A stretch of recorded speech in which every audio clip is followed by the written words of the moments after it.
1 Samuel, capítulo 28.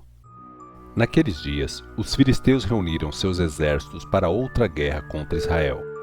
Venham e nos ajudem a lutar, disse o rei Aquis a Davi e a seus homens. Davi concordou. Logo o rei verá como podemos ajudar de verdade. Se é assim, você será meu guarda-costas enquanto eu viver, disse Aquis a Davi. Nessa ocasião, Samuel já tinha morrido, e todo Israel tinha chorado a sua morte. E Samuel tinha sido sepultado em Ramá, sua cidade natal. O rei Saul tinha expulsado do país todos os médiuns e os adivinhadores. Os filisteus acamparam em Sunem, e Saul e os exércitos de Israel acamparam-se em Gilboa. Quando Saul viu o enorme exército dos filisteus, ficou tremendo de medo e consultou o Senhor quanto ao que devia fazer. Porém, o Senhor não lhe deu resposta, nem por meio de sonhos, nem por Urim ou por intermédio dos profetas. Então, Saul deu ordem aos seus auxiliares: vão e procurem uma médium, de maneira que eu possa consultá-la. Eles encontraram uma em Endor. Saul então se disfarçou, usando roupas comuns, em vez de usar vestes reais. Ele foi à casa da mulher à noite, acompanhado por 2 dos seus homens. Ele disse à mulher: quero falar com um homem que está morto. Pode fazer subir o espírito desse homem? Mas a mulher disse: o Senhor certamente sabe que Saul mandou matar todos os médiuns e os adivinhadores. Por que o Senhor está armando uma cilada contra mim para que eu seja morta? Porém, Saul fez um juramento pelo Senhor, dizendo: tão certo como vive o Senhor, nenhum mal virá sobre você por isso. Finalmente, a mulher concordou e disse: pois bem, a quem o Senhor quer que eu faça subir? Faça-me subir Samuel, respondeu Saul. Quando a mulher viu Samuel, ela soltou um grito e disse a Saul: o Senhor me enganou! O Senhor é Saul! Não tenha medo, o rei disse a ela. O que você está vendo? Vejo um ser como um Deus que sobe da terra, ela disse. E ele perguntou: qual é a aparência dele? É um ancião subindo envolto em um pano, respondeu ela. Então Saul entendeu que era Samuel e se curvou com o rosto no chão. Por que você me perturba, trazendo-me de volta? Samuel perguntou a Saul. Porque estou muito angustiado, respondeu Saul. Os filisteus estão guerreando contra nós, e Deus me abandonou e não me responde por profetas nem por sonhos. Por isso chamei o Senhor para que me diga o que devo fazer. Samuel, porém, respondeu: por que vem perguntar a mim se o Senhor o abandonou e se tornou seu inimigo? Ele fez conforme disse que faria por meu intermédio. Ele tirou o reino das suas mãos e o deu ao seu rival Davi. Tudo isso aconteceu a você porque você não obedeceu às ordens do Senhor quando ele está virado com os amalequitas. O Senhor entregará você e o exército de Israel nas mãos dos filisteus, e amanhã você e seus filhos estarão aqui comigo. E o Senhor vai entregar o exército de Israel nas mãos dos filisteus. Então, na mesma hora, Saul caiu estendido ao chão, paralisado de terror pelas palavras de Samuel. Ele também estava sem forças devido à fome, pois não tinha comido nada durante toda aquela noite e todo aquele dia. Quando a mulher viu o quanto ele estava perturbado, disse: Senhor, obedeci às suas ordens com risco de minha própria vida. Agora ouça o que eu digo e me permita dar-lhe alguma coisa para comer, de modo que o Senhor possa aguentar a viagem de volta. Porém, Saul não aceitou. Os homens que estavam com ele insistiram, e por fim ele concordou. Então ele se levantou e assentou-se na cama. A mulher estava engordando o bezerro. Assim, ela saiu depressa, matou o bezerro, amassou farinha e assou um pão sem fermento. Ela trouxe a refeição ao rei e aos seus homens, e eles comeram. Depois foram embora naquela mesma noite. 1 Samuel, capítulo 29. O exército filisteu se reuniu em Afec, e os israelitas acamparam junto à fonte de Jezreel. Enquanto os comandantes filisteus conduziam seus soldados por grupos de 100 e de 1000, Davi e seus homens iam na retaguarda com o rei Aquis. Porém, os comandantes filisteus perguntaram: "O que esses israelitas fazem aqui?" E o rei de Aquis lhes respondeu: "Este é Davi, o homem que era servo de Saul, rei de Israel. Ele está comigo há mais de 1 ano e desde que chegou não encontrei nenhuma falta nele." Mas os comandantes filisteus se iraram muito contra Aquis. "Mande este homem de volta", exigiram. "Eles não vão à batalha com o nosso exército, porque vão lutar contra nós. Existe algum meio melhor para ele fazer as pazes com seu senhor do que voltar-se contra nós na batalha? Não é este o Davi de quem as mulheres de Israel cantavam em suas danças: Saul matou seus milhares e Davi matou suas dezenas de milhares?" Então Aquis chamou Davi e lhe disse: "Juro pelo nome do Senhor que você tem sido correto e leal comigo. Nenhum mal achei em você desde o dia em que você chegou até hoje, mas os meus comandantes não o aprovam. Por favor, Davi, não deixe esses oficiais irritados. É melhor você voltar em paz." "O que eu fiz para merecer esse tratamento?" perguntou Davi. "Por que não posso lutar contra seus inimigos?" Mas Aquis insistiu: "Quanto a mim, você é tão perfeito como um anjo de Deus. Porém, os meus comandantes não querem ter você na companhia deles na batalha. Levante-se, pois, de madrugada, junto com os seus servos que vieram com você, e assim que clarear o dia, vá embora."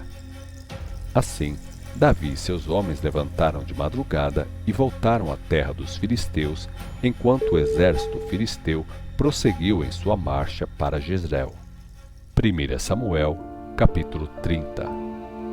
3 dias depois, quando Davi e seus homens chegaram à cidade de Ziclac, viram que os amalequitas tinham atacado a cidade e a queimado completamente. Não mataram ninguém, mas levaram embora todas as mulheres, os jovens, as crianças, os idosos e foram pelo seu caminho.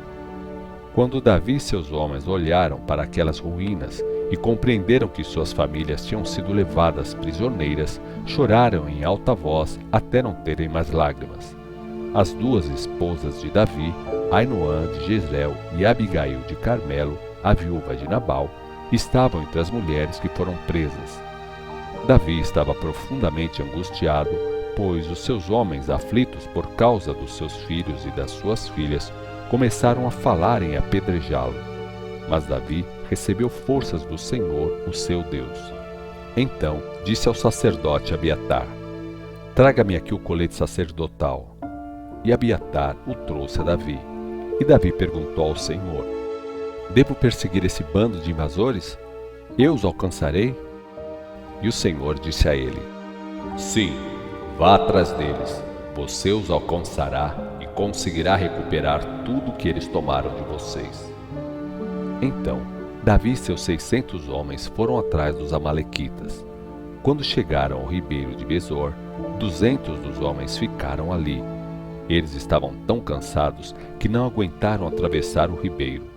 Mas Davi e os outros 400 atravessaram e continuaram a perseguição. A caminho, encontraram um moço egípcio no campo e o trouxeram à presença de Davi. Deram-lhe água e comida, um pedaço de bolo de figo e 2 bolos de passas. Fazia 3 dias e 3 noites que esse moço estava sem comer e sem beber. Com isso, o rapaz recobrou as forças. "Quem é você e de onde você vem?" Davi perguntou a ele.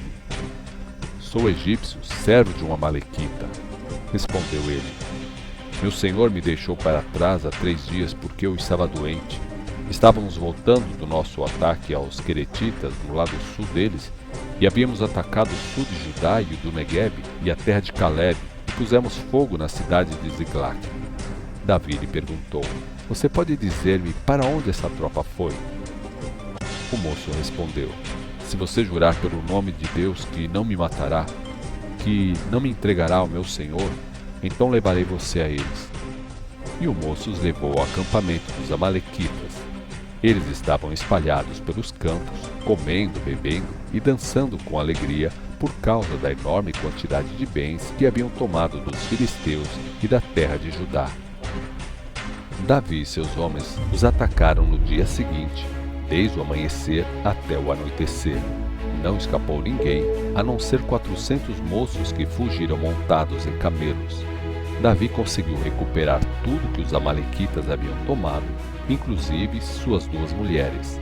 Não faltou coisa alguma, nem pequena nem grande, nem os filhos, nem as filhas, nem os bens, nem qualquer coisa que os amalequitas tinham levado. Davi também tomou todos os rebanhos e os levou diante dos outros animais, dizendo: Este é o despojo de Davi. Quando chegaram ao ribeiro de Besor, onde estavam 200 homens que não puderam ir junto porque estavam cansados demais, eles saíram para receber Davi e o povo que vinha com ele. Ao aproximar-se com os seus soldados, Davi os cumprimentou com alegria. Mas alguns vadios dentre os homens de Davi declararam: Eles não foram com a gente, por isso não devem receber nada. Levem as suas mulheres e seus filhos e vão embora. Porém, Davi respondeu: Não, meus irmãos. O Senhor nos guardou e nos ajudou a derrotar o inimigo que tinha nos atacado. Agora pensam que alguém vai dar-lhes ouvido? Haverá uma parte igual para cada grupo, uma parte para os que foram à batalha e outra para os que tomaram conta da bagagem. Daquele dia em diante, Davi estabeleceu esse princípio como lei para todo Israel, e assim até hoje. Quando Davi chegou a Ziclac, mandou aos líderes de Judá uma parte do que haviam trazido, dizendo: Eis um presente para vocês, nós tomamos isto dos inimigos do Senhor. Os presentes foram enviados aos líderes das seguintes cidades: de Betel, de Ramote do sul, de Jatir, de Aroer, de Zifimote, de Estemoa, de Racal, das cidades dos Jeramelitas e das cidades dos Queneus, de Ormá, de Boraçã, de Atasse, de Hebron e de todos os lugares em que Davi e seus homens haviam estado. 1 Samuel, capítulo 31. Nesse meio tempo, os filisteus começaram a batalha contra Israel, e os israelitas fugiram deles, e muitos foram mortos no monte Gilboa. Os filisteus cercaram Saul por todos os lados e mataram seus filhos Jonatas, Abinadab e Malquissua. O combate agravou-se cada vez mais contra Saul. Os que atiravam flechas com arco viram onde Saul estava, eles o alcançaram e o atingiram. Então Saul disse ao seu escudeiro: Tire a sua espada e atravesse-me, antes que esses filisteus, adoradores de falsos deuses, me prendam e me torturem. Porém, o seu moço teve medo de matá-lo. Então Saul tomou sua própria espada, atirou-se sobre a ponta da lâmina e esta atravessou o seu corpo.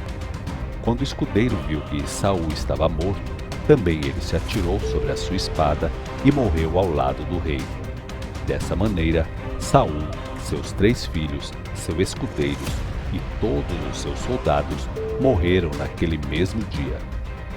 Quando os israelitas que estavam no outro lado do vale e além do Jordão souberam que seus companheiros tinham fugido e que Saul e seus filhos estavam mortos, abandonaram as suas cidades, e os filisteus vieram morar nelas. No dia seguinte, quando os filisteus saíram para saquear os mortos, encontraram os corpos de Saul e dos seus 3 filhos no monte Gilboa. Cortaram a cabeça de Saul e tiraram as armas que ele possuía e mandaram mensageiros por toda a terra dos filisteus para anunciarem a notícia nos templos das suas imagens e ao povo da sua terra. As armas de Saul foram colocadas no templo de Asterote, e o corpo de Saul foi amarrado ao muro de Bet-Sean. Mas quando os moradores de Jabe-Gileade ouviram o que os filisteus tinham feito com Saul, os guerreiros mais corajosos dessa cidade viajaram a noite inteira até Bet-Sean, desceram do muro os corpos de Saul e de seus filhos e os trouxeram a Jabes, onde foram queimados. Depois, sepultaram seus restos debaixo de um carvalho em Jabes e jejuaram durante 7 dias.